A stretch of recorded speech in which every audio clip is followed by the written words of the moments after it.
مسؤولينta dowladda hoose ayaa maanta maray la hadlayay shabakada caalamiga ah Caynaba News ayaa waxay baaq u direen dadweynaha ku dhaqan magaalada Burco ayagoona ugu baaqay inay ka qayb qaataan ilaalinta bilicda nadaafadda iyo wadooyinka magaalada waxaana ay mas'uuliyiintani sheegeen inaanay kaligood waxba qaban karin balse loo baahan yahay in gacmaha la isku qabsado dowladda iyo shacabka waxaa halkaasi ka hadlay maayirka degmada Burco maayirka xigeenka iyo xogayaha dowladda hoose waxaana dhamaantood sheegeen inay ku hawlan yihiin fayadhowrka nadaafadda waxaana bulshada ku dhiirigeliyeen inay si hagar la'aan ah ula shaqeeyaan dowladda hoose ayagoo arrimahaasi ka hadlayana waxaa hadaladoodii ka mid ahaa subxaanahu wa tacaala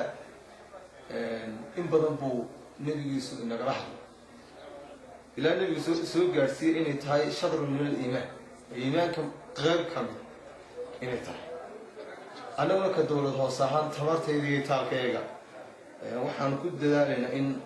nadaafadda magaalada aan ka qayb qaadano markaan leenahay يعني عد كلا نقال شغل سماها إنه كشقينا ونوجه هذين نقطة حق عافمات أو هيتشين تيجوا عن كشقي سينو عافمات بالشيء وحو أساسي هذين نقطة حق قشين كمجال على بس هاري ليلي فرض هذه أنا تيجي ولا تيجيش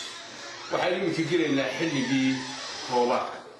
اللي الرباط هو حل حد يجيب تلاقي كيسو ألشي بي يقول مركز تبواتي ونقطة هاي نظافة إلينو كذلك كذا قدرهم حتى المانت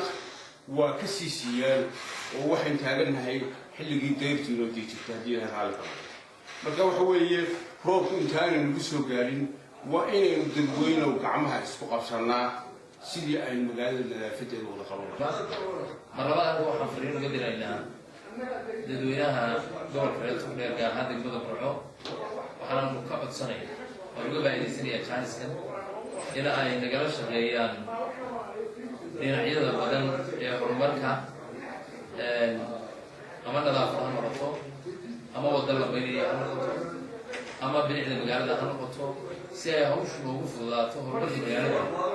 وهم كبر سنة لما ندوينها تربعو إن السيد هذا الآن هذا اللي يعني si kastaba ha ahaatee baaqan ay dowladda hoose u soo jeedisay shacabka ku dhaqan magaalada Burco ayaa imanaya xilli ay dowladda hoose ka bilowday gudaha magaalada Burco wadooyin banaan iyadoo qashinka ka gureysay xaafadaha iyo laamiyada dhex mara magaaladani Burco Shaafici Maxamed Ibraahim shabakada caalamiga ee Caynaba News magaalada Burco ee xarunta gobolka Togdheer